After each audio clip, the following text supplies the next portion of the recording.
Assalamualaikum warahmatullahi wabarakatuh. Perkenalkan, nama saya Ahmad Ahedi Saputra dari kelompok 2 Filsafat Ilmu. Saya di sini akan menjelaskan objek kajian ilmu tentang Tuhan dan alam. Yang pertama yaitu filsafat Tuhan.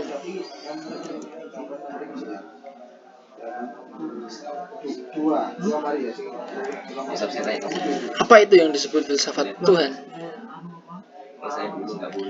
Filsafat ketuhanan adalah cara berpikir tentang Tuhan secara rasional dan menggunakan apa yang disebut metode filosofis. Bagi orang-orang yang menganut agama tertentu, terutama Islam, Kristen, dan Yahudi, mereka akan menambahkan cara wahyu ketika mencoba berpikir. Jadi, filsafat Tuhan adalah pemikiran rasional manusia tentang Tuhan. Upaya manusia semacam ini bukanlah untuk menemukan Tuhan secara mutlak atau absolut, melainkan untuk mempertimbangkan kemungkinan manusia untuk mencapai kebenaran tentang Tuhan. Studi tentang Tuhan dalam filsafat sering disebut teologi filosofis.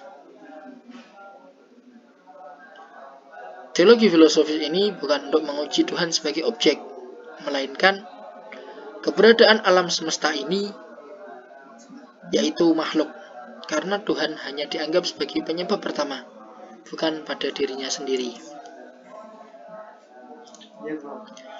Tuhan sebenarnya bukan masalah ilmiah, tetapi teisme. Jadi, pemahaman agama tentang Tuhan harus dipisahkan dari Tuhan yang filosofis. Namun, pendapat ini ditolak oleh para ulama karena akan menimbulkan kebingungan di benak orang-orang beriman. Oleh karena itu, dengan menyamakan filsafat suci dengan filsafat-filsafat lain seperti filsafat manusia, filsafat alam, dan sebagainya, digunakan metode ilmiah untuk membedakannya dari teologi. Para filosof mendefinisikannya sebagai upaya untuk lebih mengevaluasi dan mengevaluasi secara refleksif realitas tertinggi yang disebut Tuhan, yaitu upaya yang dilakukan melalui pikiran dan gambar Tuhan di sekitar kita.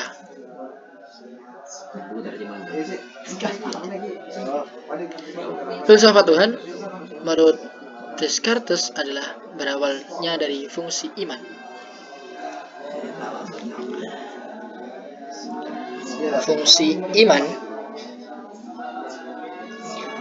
yang pada akhirnya berguna untuk menemukan Allah. Tanpa iman, manusia cenderung menolak Allah. Karena untuk meyakini Tuhan adalah harus beriman.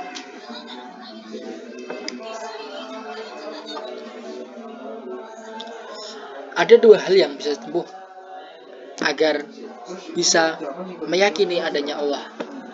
Yang pertama yaitu ada jalannya sebab akibat. Bahwa manusia diakibatkan oleh penyebab, yaitu diciptakan oleh Allah Subhanahu wa Ta'ala. Seperti contohnya ada kursi yang bisa diduduki, pasti ada yang menyebabkan. Siapa penyebabnya? Yaitu tukang kayu. Bentuk pencipta kursi tersebut tidak sama seperti yang diciptakan, yaitu kursi. Begitulah Allah, tidak seperti makhluk yang diciptakan, yaitu manusia, alam, dan makhluk-makhluk lainnya. Jalan yang kedua adalah secara ontologis, yang diwarisinya oleh Anselmus. Allah yang ada tidak mungkin berdiri sendiri tanpa ada kaitan dengan suatu entitas lain. Maka pasti Allah ada dan bereksistensi. Ini adalah beberapa penjelasan saya tentang filsafat ketuhanan. Berikutnya saya akan menjelaskan filsafat alam. Apa itu filsafat alam? Filsafat alam berasal dari bahasa Latin yaitu Philosophia Naturalis, yang dalam istilah yang digunakan untuk mempelajari alam dan alam semesta fisik yang mendominasi sebelum perkembangan ilmu pengetahuan modern. Filsafat alam dianggap sebagai cikal bakal ilmu-ilmu alam seperti fisika, kimia, biologi, dan sebagainya. Bentuk ilmu pengetahuan secara historis berkembang di luar filsafat, atau lebih tepatnya filsafat alam. Selanjutnya akan dijelaskan oleh teman saya, yaitu Naura Korotin Maharani, yang akan menjelaskan filsafat alam dan filsafat manusia. Istilah filsafat alam mendahului penggunaan ilmu alam saat ini, yaitu ilmu empiris. Ilmu empiris secara historis berkembang dari filsafat, atau lebih khusus lagi yaitu filsafat alam. Filsafat alam dibedakan dari pendahulu lain dari ilmu pengetahuan modern dan sejarah alam. Dalam filsafat alam, melibatkan penalaran dan penjelasan tentang alam, sedangkan sejarah alam pada dasarnya kualitatif dan deskriptif. Filsafat manusia. Manusia adalah satu-satunya makhluk yang mempunyai kesempurnaan keadaan yang paling tinggi dalam setiap ciptaan Tuhan. Ia adalah makhluk yang dilengkapi akal, perasaan, dan keterampilan untuk mengembangkan diri. Segala kelengkapan itu tidak dimiliki makhluk lainnya.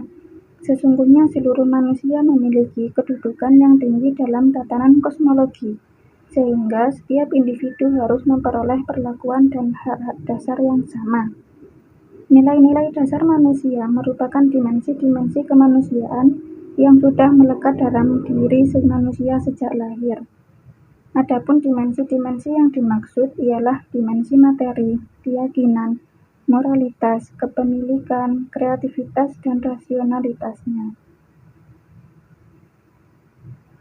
Untuk menjadi manusia seutuhnya, manusia harus memberikan ruang gerak yang cukup bagi dirinya sendiri di luar maupun di dalam. Maka dari itu, dimensi-dimensi tersebut harus dilindungi demi lahirnya kebebasan dimensi-dimensi manusia dalam rangka perkembangan hidup manusia yang optimal, sehingga manusia dapat mengembangkan pemikiran dan kepribadiannya tanpa intervensi dari luar. Jika tidak demikian, maka manusia sebagai individu cenderung memperlakukan dirinya secara berlebihan. Akibatnya, kebebasan kelakuan manusia justru akan mengganggu manusia yang lain dalam meraih hakikatnya sebagai manusia. Terima kasih. Sekian yang dapat kami sampaikan. Apabila ada salah kata, kami mohon maaf. Wassalamualaikum warahmatullahi wabarakatuh.